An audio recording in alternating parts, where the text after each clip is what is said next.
Coucou. Je sais pas trop gérer la luminosité. Depuis tout à l'heure j'essaie de régler ça mais je sais pas comment faire. J'essaie de... Non, je fais n'importe quoi.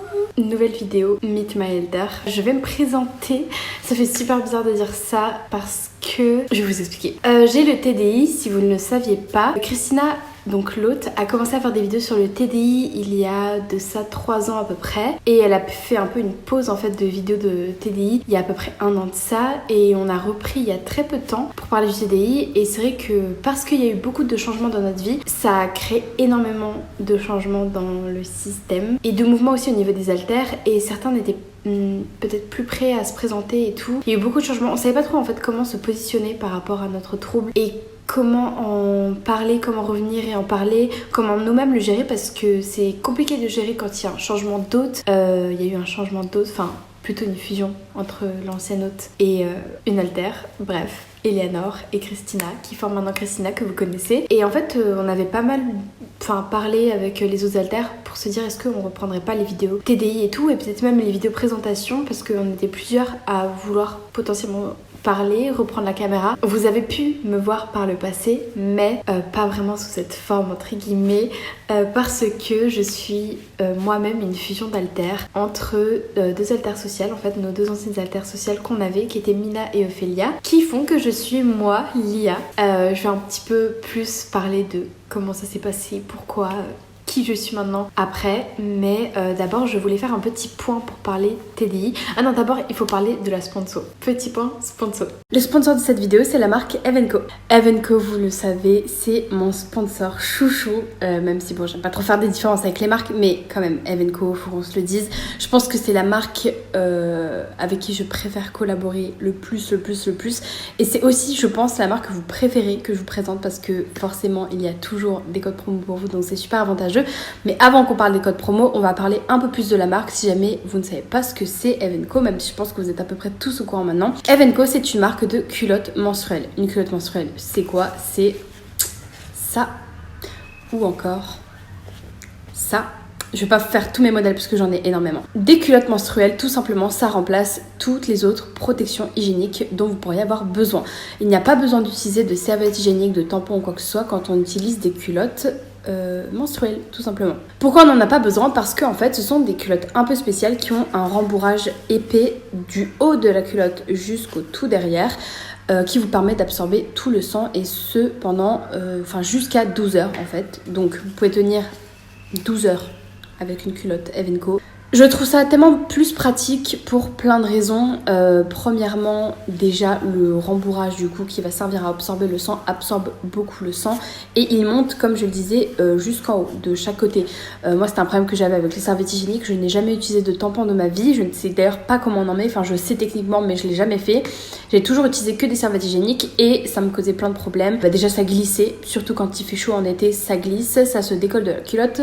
T'as des fuites du coup énormément, des fuites de sang, mais aussi des fuites d'odeur, voilà, parce que des fois en fait c'est pas une matière dans laquelle tu vas vraiment bien respirer, alors que la scie c'est fait en coton. Voilà, en coton bio, en plus si je ne dis pas de bêtises. Donc forcément c'est beaucoup plus agréable, ça ne gratte pas, du coup ça ne crée pas de démangeaison ou quoi que ce soit. Il n'y a pas de fuite, il n'y a pas de fuite d'odeur non plus. En plus de ça, les serviettes hygiéniques, les tampons, peu importe, ça a plusieurs problèmes. Déjà, très souvent c'est composé de produits qui sont pas forcément très bons pour le corps, ni pour la planète. C'est pas du tout écologique non plus parce que imaginez le nombre de tampons et de serviettes qu'on doit acheter dans toute une vie quand on a ses règles, ça fait beaucoup et c'est du coup pas très écologique, alors que là ces culottes là je les ai depuis plus d'1 an, quelque chose comme ça, et c'est toujours les mêmes en fait, et j'ai jamais réutilisé de serviettes ou quoi que ce soit en fait, donc vachement plus écolo, meilleur pour votre porte-monnaie, meilleur pour la planète, meilleur pour la santé. Que demander de plus? D'ailleurs, il y a 3 types de culottes pour différents flux. Il y a flux léger, flux moyen et flux abondant, parce qu'il y a des personnes qui ont un flux assez abondant. Moi, c'est pas forcément mon cas. Si jamais vraiment, vous pouvez tout simplement changer de culotte un peu plus souvent les premiers jours de règles, si jamais vous avez beaucoup de sang, mais si vous prenez une culotte flux abondante, normalement, ça devrait aller. Tout se passera très très bien, je vous assure. Pour la laver, très très simple, parce qu'on m'a déjà posé la question. Moi, je la passe à l'eau froide sous mon robinet. Voilà, j'essore bien tout le sang. et je mets ça dans un panier en fait et je mets toutes mes culottes dans la semaine et tout. Et après je nettoie tout en machine à laver et on n'en parle plus et c'est tout bon quoi. Comme je vous l'ai déjà dit, j'ai conseillé ces culottes là à tout mon entourage. J'ai converti plein de gens dans mon entourage, ma copine d'ailleurs, elle n'utilise plus que les culottes Evenco. Si jamais ça vous intéresse de tester ces culottes parce que vraiment ça change la vie, eh bien j'ai un code promo qui vous permettra de pouvoir acheter vos premières culottes Evenco. Mon code s'appelle Péculiar40 et vous permettra d'avoir 40% de réduction sur tout le site. Donc c'est super avantageux et on remercie évidemment Evenco pour cette petite sponsor, ça fait toujours plaisir. Voilà, c'est une marque avec laquelle je continuerai toujours de travailler s'ils veulent toujours travailler avec moi parce que ici, on kiffe les culottes Evenco. Bref, si jamais ça vous intéresse, le lien sera en barre d'infos comme d'habitude et on retourne à la vidéo. Ok, donc pour ceux qui savent pas ce qu'est le TDI ça veut dire le trouble dissociatif de l'identité. C'est un trouble qu'on développe suite au fait d'avoir vécu des traumatismes dans l'enfance. Alors c'est pas parce qu'on a vécu des traumatismes dans l'enfance qu'on va avoir le TDI, mais ça peut être une finalité parce qu'il y a des traumas et plein d'autres choses qui rentrent en compte. Bref, je sais pas trop m'exprimer là-dessus. Mais du coup, le TDI, c'est un trouble dissociatif. Ce n'est pas un trouble de la personnalité, bien que ça impacte notre identité. C'est pas un trouble psychotique non plus, à la différence de la schizophrénie en fait. Parce que souvent, les gens confondent schizophrénie et TDI. J'ai dit la schizophrénie, est-ce que ça se dit? Je sais pas si je vais pouvoir l'expliquer. Je suis pas la plus douée pour expliquer ce genre de trucs. En soi, Christina a déjà fait plein de vidéos sur le sujet, donc si jamais vous voulez savoir plus en détail comment fonctionne le TDI, je vous laisserai aller voir ces vidéos donc sur la chaîne. Mais concrètement, quand on vit des traumatismes répétés et qu'on finit par développer le TDI, le cerveau finit par un peu scinder son identité en plusieurs morceaux pour pouvoir tout simplement survivre au quotidien.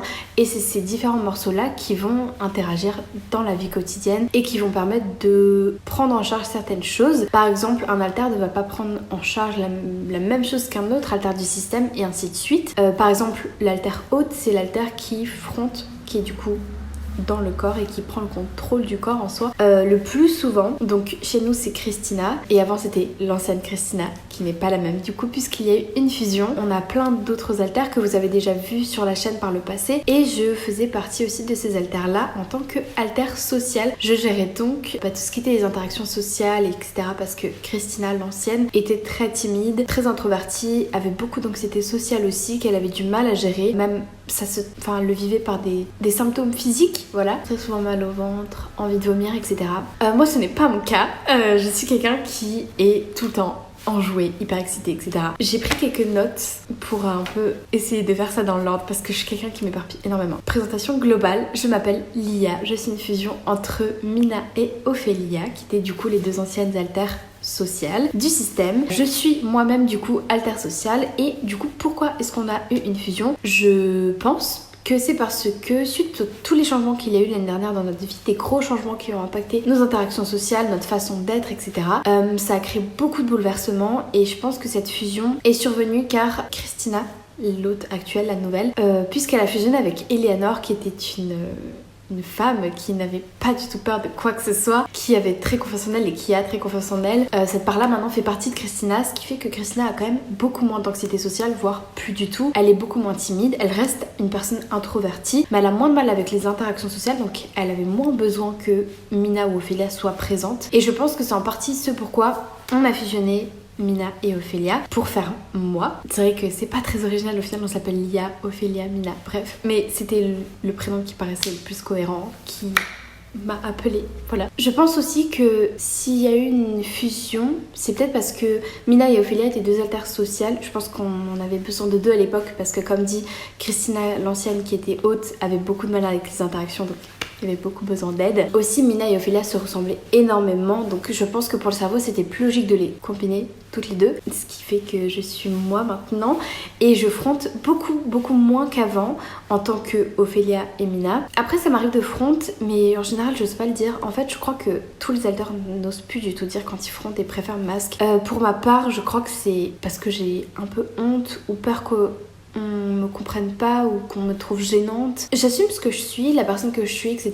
Et je comprends très bien qu'on a le TDI et tout, mais j'ai peur que d'autres gens ne comprennent pas, nous trouvent bizarre et ce sentiment d'être décalé et tout. Christina en a beaucoup souffert et je pense que ça a beaucoup joué avec ça et le fait que vous nous avez pas beaucoup vu les autres haltères en vidéo, sachant que on connaît comment est internet et c'est très compliqué. Je m'attends déjà à recevoir des commentaires du type c'est débile ce que tu dis, c'est n'importe quoi, on ne croit pas en toi, mais je crois en moi-même, donc ça me suffit. Et de toute façon, il n'y a pas de croyance pour le TDI. Le TDI c'est un trouble, ce n'est pas une religion, mais enfin bref, j'ose pas trop dire quand je suis là, mais je pense que ça peut se remarquer parce que je suis très énergique. Christina est quelqu'un d'assez énergique et tout, mais je le suis encore plus et j'ose danser, chanter devant les gens, etc. Chose que Christina ne ferait jamais, ce qui n'est pas grave en soi. C'est pour ça que je suis là, c'est aussi mon rôle. Et puis quand elle ose pas trop dire certaines choses ou fronte avec certaines personnes, elle va potentiellement parfois fronte plus souvent avec certains types de personnes. Et ça aide du coup, ça aide quand elle se sent un peu intimidée ou qu'elle n'a pas confiance en elle tout simplement. Alors mon âge, je vais parler un peu du coup maintenant de la personne que je suis. Je vous ai dit quel était mon rôle, mon prénom et pourquoi j'interagissais et qu'est-ce qui s'est passé pour que je sois une nouvelle altère du système. Maintenant, pour parler un peu plus de moi, quel est mon âge? Eh bien, j'ai 23 ans. J'ai l'âge du corps, en fait, tout simplement. C'est tout. Je crois que je vieillis en même temps que le corps, que Christina, parce que les altères peuvent avoir des âges différents, d'où le fait que c'est très courant dans les systèmes TDI de voir des altères enfants, par exemple, ou des altères beaucoup plus vieux. Chez nous, par exemple, l'altère la plus âgée, c'est Violette. Elle a 35 ans, peut-être, quelque chose comme ça, je sais pas trop. Elle est plus âgée que nous, c'est vraiment un peu la maman du système. Je crois que de toute façon, vous l'avez déjà vu, oui, c'est sûr. Et elle est toujours là, évidemment. Ouais, c'est un peu une maman, un peu une maîtresse d'école. Moi, je la vois un peu comme une maîtresse d'école, mais très rassurante, etc. Et en même temps, qui est capable de tabasser n'importe qui. Bref, c'est pas la présentation de Violette aujourd'hui, c'est la mienne. Mon orientation sexuelle, je pense que je suis attirée par tout le monde, donc pansexuelle. Mon physique, je crois que, en fait, je ressemble parce que quand je suis dans l'Inner World, je me visualise d'une certaine façon qui est différente que le corps, mais pas tant que ça. En fait, simplement, je ressemble à ce à quoi on ressemblait il y a un an, donc l'été dernier. Moi avec les cheveux blonds, tout simplement. Ce corps avec les cheveux blonds, c'est moi physiquement dans l'Inner World. Je corresponds à tout, voilà. On mettra peut-être des photos si on peut. Je ne ferai pas ça. Je ne sais pas faire, mais je laisserai les autres faire. Mon caractère, du coup, je suis quelqu'un de très enjoué, pas timide. J'aime beaucoup la musique, chanter, danser. Ça change pas. C'était déjà des traits assez commun chez Mina et Ophélia. Par contre, j'ai beaucoup plus de maturité, je crois, que Mina et Ophélia qui étaient plus comme des adolescentes. Et moi, je me considère comme une femme adulte, responsable. C'est pour ça que j'ai mis une petite chemise. Enfin, bref. Non, mais c'est vrai, je me sens beaucoup plus adulte et tout. Même si j'ai une personnalité qui est très bubbly et très je me considère très mature et voilà, juste, je suis pas timide, je suis quelqu'un qui est tout le temps enjouée, heureuse. Bon, ça m'arrive d'avoir des moments où ça va pas trop, mais en général ça va parce que c'est aussi mon rôle d'être comme ça en fait et de cheer up le système. Pour ce qui est de mes affinités avec les autres altères du système, je suis plutôt proche de Misty. De Christina, ça va, on a plutôt une bonne communication, ça va assez bien. Et d'une autre altère que je crois que on l'a jamais présentée en vidéo, on vous l'a jamais montré. Je dis on, mais je veux dire, elle se présente si elle a envie de se présenter. C'est pas une enfant, c'est une altère, mais je sais pas du coup si je peux dire son prénom ou pas. C'est une altère qui s'appelle Sabrina. Je pense que je peux le dire. Voilà, c'est tout. Oui, je sais que je peux le dire. C'est bon, j'ai une confirmation. Et c'est une altère qui se présentera quand elle aura envie de se présenter. Bref, je suis très proche d'elle. Je pense que c'est ma meilleure amie dans le système, en tout cas celle que je considère comme ma meilleure amie. Dans l'Inner World, bah du coup j'ai déjà dit à quoi je ressemblais dans l'Inner World. Sinon j'ai une chambre, en fait à la limite je sais pas trop comment vous la décrire, on vous mettra des photos ici de ce à quoi ressemble ma chambre dans l'Inner World, parce que du coup j'ai une chambre dans le manoir de l'Inner World. C'est assez compliqué, je crois que Christina avait fait des vidéos à l'époque sur le sujet, même une qui était peut-être pas si ancienne que ça, à propos de notre Inner World, du coup qui fonctionne sur la base d'un manoir, on vit tous dedans, à peu près tous dedans. Il y a plusieurs parties autour, etc. Enfin bref. Et moi du coup j'ai une chambre dans ce manoir. Mes triggers, j'ai des triggers positifs, c'est vrai, qui vont potentiellement pouvoir me faire venir les musiques des années 2000. J'adore les musiques des années 2000. J'écoute aussi beaucoup de K-pop. Ça c'était vraiment le gros truc de Mina et Ophélia. J'en écoute un peu moins que Ophélia et Mina. Ça reste des parts de moi, donc voilà. Mais j'en écoute un peu moins. J'écoute beaucoup de musique des années 2000. Les musiques vraiment de club. En fait, j'appelle ça les musiques de filles, quoi. Pour se maquiller et tout. C'est le genre de musique que j'adore. Les musiques des années 2000. J'aime énormément la mode des années 2000. Et je suis très heureuse de voir qu'en fait, c'est une mode qui revient vraiment beaucoup. Et il y a une influenceuse, enfin je sais pas si elle se considère comme influenceuse, mais une fille, une américaine ou canadienne, non, ou australienne, je sais pas. Non, je crois que Elle est américaine, oui si elle est américaine. Et elle fait des vidéos sur la mode des années 2000 et comment elle fait ses outfits, etc. Et je sais pas pourquoi j'en parle, juste c'est quelqu'un que j'aime énormément. Je vous mettrai son TikTok ici, j'adore ses vidéos, j'adore sa façon de parler. C'est super satisfaisant, je sais pas, de voir tous ses outfits et tout, enfin bref. Du coup, voilà, c'est à peu près ça pour en fait ma personnalité et tout. Je crois pas que j'ai d'autres choses à dire. En fait, j'ai pas demandé de FAQ ou quoi que ce soit sur Insta, j'ai pas trop osé. Je me suis dit, je vais lancer la caméra et on verra. Si jamais vous avez des questions et tout, bah n'hésitez pas à les mettre en commentaire. J'y répondrai quand je le ferai, je sais pas, ou sinon Christina, si elle connaît les réponses, y répondra. J'espère que la vidéo était pas trop naze ou trop courte, j'en sais rien. Je me regarde tout le temps moi, mais il faut que je regarde là. Bon, en fait, je me regarde parce que j'aime bien mes boucles aujourd'hui. Bref, voilà pour ce Meet My Alter qui était moi, Lia. Je ressens un peu l'appréhension de Christina. Je crois que Christina a bien plus peur que moi de sortir cette vidéo. Mais tout va bien se passer, ça va aller. On a déjà fait ça par le passé. Tout va bien, on a le droit d'être qui on est et on devrait être fiers de qui on est et de ce parcours qu'on a traversé pour en arriver là. Enfin bref, vous avez compris. Je suis très fière de nous personnellement et très fière de Christina et de la personne qu'elle est en tant que nouvelle hôte. Elle a glow up mentalement pour moi et je suis super fière d'elle et je suis très fière de nous tous. J'espère que cette vidéo vous aura plu. N'hésitez pas à vous abonner, à mettre un commentaire, à liker la vidéo et je vous fais des bisous.